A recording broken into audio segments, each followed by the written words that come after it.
جانتے ہیں حاکم شام کا کیا کہنا تھا؟ ابے کمبخت تو یہ چاہتا ہے کہ میں علی کے سامنے جاؤں اور مارا جاؤں. سیاست لڑنا بس کی نہیں تھا, کیونکہ وہ خون ہی نہیں تھا. جو مولا کائنات کے سامنے دکھتا تو لڑنے کی ہمت تو وہی کرے گا نا جو برابر کا ہوگا. رنڈی کا خون کون تھی ماں؟ رنڈی طوائف. اس زمانے میں ایسی طوائف تھی جس کے دور دور سے بلاوے آتے ہیں. سورہ منافقون میں اللہ رب العزت نے ارشاد فرمایا کہ اے احمد مصطفیٰ محمد صلی اللہ علیہ وآلہ وسلم, اللہ رب العزت سورہ منافقین میں 3 کوالٹی بیان فرما رہا ہے. اس کی صحابہ کی. اللہ رب العزت کہہ رہا ہے محمد تمہارے ساتھ میں کچھ ایسے منافق بھی ہیں جن کا تمہیں پتہ نہیں. رسول کو پتہ یا نہ, لیکن اللہ رب العزت نے قرآن میں ظاہر کر یہ مکار لوگ ہیں دنیا کے جو کھانے کمانے کے چکر میں دین کا بیڑا گرک کر رکھا ہے. قاتل اور مقتول کبھی ایک نہیں ہو سکتے. اگر ذرا سی ذرہ برابر بھی اس کے اندر حص ہے, حیادار ہے, تو کبھی بھی بھول نہیں سکتا. مثال کے طور پر آپ چھوٹی سی بات لے لیجیے, بچہ چھوٹا سا ہو اور اس کے باپ کو کوئی گالی بک دے یا تھپڑ مار دے, وہ بھول جائے نہیں. اگر اس کے بس کی بھی نہیں ہے تو وہ یاد ضرور رکھے اس نے میرے باپ کو مارا. اور اہل بیت کے ساتھ پتہ نہیں کیا کیا ہوا. لیکن آج بھی ایسے معلوم پیدا ہو رہے ہیں کہ کوئی یزید کو بچاتا ہوا آتا ہے, کوئی اس کے باپ کو بچاتا ہوا آتا ہے, کوئی اس کے دادا. ارے رسول کی حدیثیں مبارکہ بھری پڑی, رسول کا خود کی حدیث پر بخاری شریف مسلم شریف میں رسول فرماتے ہیں کہ فتح مکہ پر ایمان لانے والے قابل اعتبار نہیں ہے, ان سے ہوشیار رہیں, خبردار رہیں.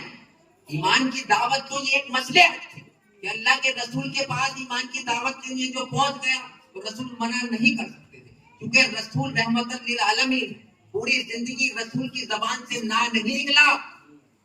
اور آپ کو میں ایک بات بتانا چاہوں, بخاری شریف مسلم شریف کی حدیث ہے, اللہ کے رسول کی بارگاہ میں وحشی نام کا ایک ظالم آ گیا. وحشی کا نام سنا آپ نے؟ سنا ہے کبھی پہلے وحشی؟ یہ وحشی وہ کمبخت تھا جس نے حضرت امیر حمزہ رضی اللہ تعالیٰ عنہ کو شہید کیا. یہ وہ وحشی تھا. لیکن جب فتح مکہ پر یہ ایمان لایا تو یہ اللہ کے رسول کی بارگاہ میں حاضر ہو. تو رسول کی جب اس پر نظر پڑی تو رسول نے اس کمبخت کو دیکھ کر منہ پھیر. آپ اندازہ لگائیے کہ رسول رحمت للعالمین ہے, لیکن چچا کی محبت دل میں دیکھیا کہ اس کمبخت کو دیکھ کر اللہ کے رسول نے منہ پھیر اور فرمایا وحشی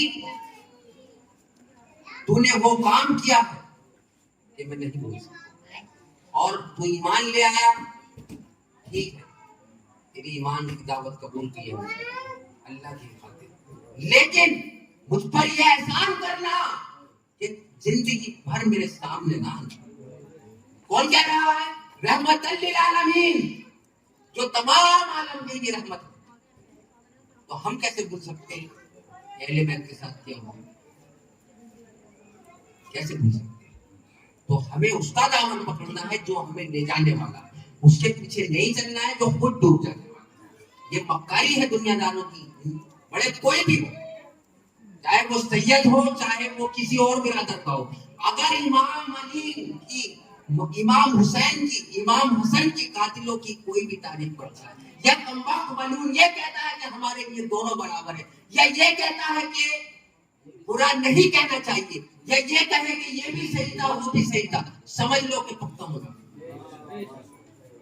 کیونکہ قاتل اور مقتول کبھی ایک نہیں, قاتل رہتا ہے, مقتول مقتول ہو جاتا ہے. پنچایتیں ہو جاتی ہیں, فیصلہ آج بھی دیکھیے آپ کہ دنیا میں بڑے بڑے قتل ہوئے, بڑے بڑے کام ہوئے اور پنچایتیں ہو جاتی ہیں, لیکن خلیج دل میں باقی ضرور ہے. تو مولا کائنات کا تو پھر مقام ہی کیا, تو ہم ان کے قاتلوں کو کیسے بھول سکتے ہیں؟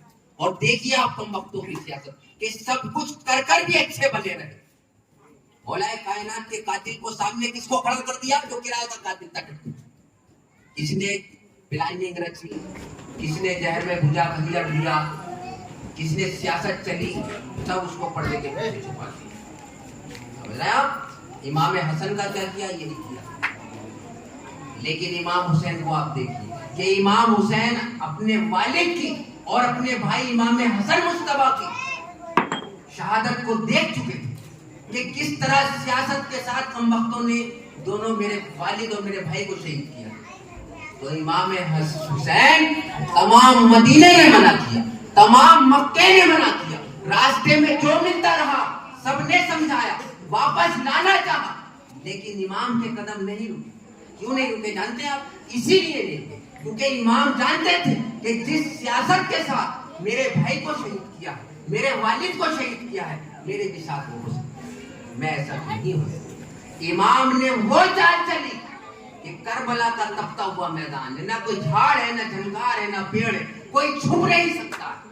تمام کے تمام چہرے علی کے قاتل, حسن کے قاتل, اہل بیت کو ستانے والے تمام کربلا کے میدان میں 22,000 لشکر میں دکھائی دے رہے ہیں. کسی کی اولاد وہاں تھی, کسی کا بھتیجا, اور کون تھے وہ سارے؟ وہی تھے جن کے بڑے بوڑھوں کو مولا کائنات نے جنگ بدر میں دوڑا دوڑا کر قتل کیا. جنگ بدر میں جو 70 کافر مرے نا, ان میں سے 24 مولا کائنات کی تلوار سے مرے تھے. یہ وہی دشمنی تھی جو کربلا میں سامنے ہے, جو مولا کائنات کے سامنے سیاست کی طرح سامنے ہے. تو مولا کائنات کی ذوالفقار کے سامنے کوئی آنا نہیں چاہتا تھا. جنگ صفین جب ہو رہی تھی نا, تو جنگ صفین میں جب مولا کائنات نے بہت زبردست حملہ کیا مولا کائنات کے لشکر نے, مالی کے اشتر میں, تو جو حاکم شام کی طرف تھا مشورہ دینے والا, اس نے کہا کہ مالی کے اشتر نے بہت خطرناک حملہ کیا, آپ ایک کام کیجئے. وہ حاکم شام سے کہہ رہا ہے مشورہ دینے والا, آپ ایک کام کیجئے, جنگ کو روکیے, اور سب کے لڑنے کی ضرورت نہیں ہے, آپ میدان میں جائیں, ادھر سے علی آئیں گے, آپ دونوں کی ناراضگی لڑائی ہے, آپ دونوں لڑیے, جو لڑے گا وہ خلیفہ بن جائے گا. تو جانتے ہیں حاکم شام کا کیا کہنا تھا؟ ابے کمبخت تم یہ چاہتا ہے کہ میں علی کے سامنے جاؤں اور مارا جاؤں؟ سمجھ رہے ہیں؟ لڑ رہا, وجہ کیا؟ کہ سیاست لڑنا بس کی نہیں تھا, کیونکہ وہ خون ہی نہیں تھا جو مولا کائنات کے سامنے دکھتا. تو لڑنے کی ہمت تو وہی کرے گا نا جو برابر کا ہوگا. رنڈی کا خون کون تھی؟ ماں رنڈی طبائف. اس زمانے میں ایسی طبائف تھی جس کے دور دور سے بلاوے آتے تھے, اور مولا کائنات کا پاک خون کیسے سامنے آ جائے گا کوئی؟ ذوالفقار کا نام ایسی تھوڑی نہ ہے, ہاتھ میں کس کے تھی یہ بھی تو دیکھیے. ہر کسی سے تھوڑی نہ چلے گی ذوالفقار کو. اہل بیت کے علاوہ کسی نے چلا کے دکھائی ہو تو آپ بتائیں اس کا نام, یا آج تک کسی نے بتایا ہو؟ پنجتن امام حسن کے پاس رہی, امام حسین کے پاس رہی, کربلا کے بعد امام زین العابدین کے پاس آئی, پھر جنگ کا زمانہ ختم ہو چکا تھا. کسی اور صحابی نے اٹھائی ہو, کسی نے تابعین نے چلائی ہو, کیونکہ ذوالفقار بھی اللہ کی تلوار اور چلانے والا بھی اللہ کا بھی, اسی لیے تو سارے خطاب علی کے نام ہیں.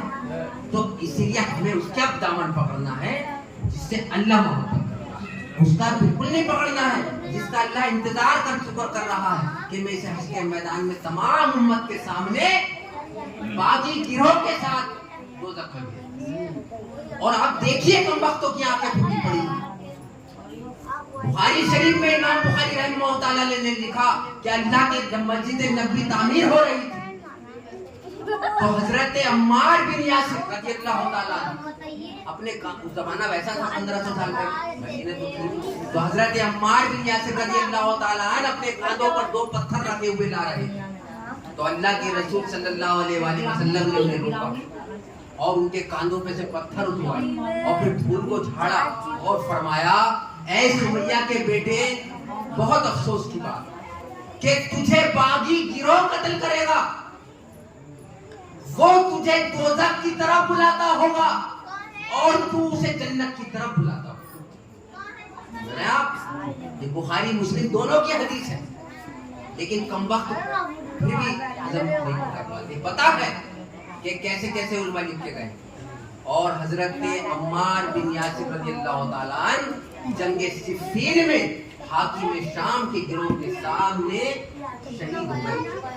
اس گروہ کے ہاتھوں شہید ہوئے جسے رسول فرما رہے ہیں کہ وہ تمہیں دوزخ کی طرف بلاتا ہوگا. اب رسول جس کو دوزخی کہہ دے وہ بچ سکتا ہے؟ سوچیں آپ خود دماغ سے کہ جو جنت کا مالک ہے, جس کے لیے اللہ رب العزت فرما رہا مجید اگر میں تمہیں نہ بناتا تو اس دنیا کو نہ بناتا. سوچنے والی بات, جس کے صدقے میں دنیا بنی ہو اور وہ رسول کہہ رہا ہو کہ یہ گروہ باغی ہے, دوستی ہے, اور ملا مولوی اس کو بچانے کا لگے. سوچ لیجیے. تو ہمیں اس کا دامن بالکل نہیں پکڑنا. جو کمبخت کا بیڑا جس کا یہاں بھی گرا دنیا میں بھی بدنام ہے. کون ہے؟ طوائف کی اولاد, جس کا باپ رسول سے پوری زندگی جنگ بدر سے لے کر اور احد تک لڑتا رہا. بعد میں دکھاوا بطور جب مرنے کا ڈر آ گیا, سرداری چھن گئی, دکھ رہا تھا کہ اگر نہ مانیں گے تو تلوار گردن پر آ جائے گی, کٹ جائے گی, مجبوری میں کر لیا. اور یہ تو آپ بھی اچھی طرح جانتے ہیں, سب سمجھدار ہیں کہ مجبوری میں کوئی بھی عبادت. آج بھی آپ دنیا کا دستور دیکھ لیں کہ جب ووٹنگ ہوتی ہے کوئی مجبوری میں اگر ووٹ دیتا ہے تو ووٹ لینے والا بھی اسے نہیں گنتا, کہتا تم نے تو مجبوری میں دیا, اس وجہ سے دیا, دینا تھوڑی چاہتا تھا تو, ہے نا. دنیا کا یہی دستور ہے نا. اللہ کے ہاں کبھی ہوئی, اب کچھ نہیں ہو سکتا, جو ہو چکا ہے. اور آپ مقام دیکھیے کہ اہل بیت کے اللہ رب العزت نے ایسی تھوڑی نہ بنائے. اس لیے دامن ان کا پکڑ لینا. اور یہ جتنی بھی ہستیاں ہیں, اشرف العالمین سرکار عالم پناہ حضرت حاجی حافظ سید والد علی شاہ, یا خواجہ نظام الدین ولی خواجہ معین الدین چشتی ہوں, جتنے بھی دنیا کے اولیاء کرام ہوں, بڑے پیر صاحب ہوں, تو اللہ کے رسول کے فرمان کے مطابق ہے. کیونکہ اللہ کے رسول نے فرما دیا کہ دین جو ہے اسی گھر سے چلا اور تا قیامت تک اسی گھر سے چلے. اس لیے راستہ وہ پکڑے جو آپ کو کامیابی اور کامرانی, کبھی بھی منافق کے پیچھے نہ لے. ایک بار درود شریف پڑھ لیں.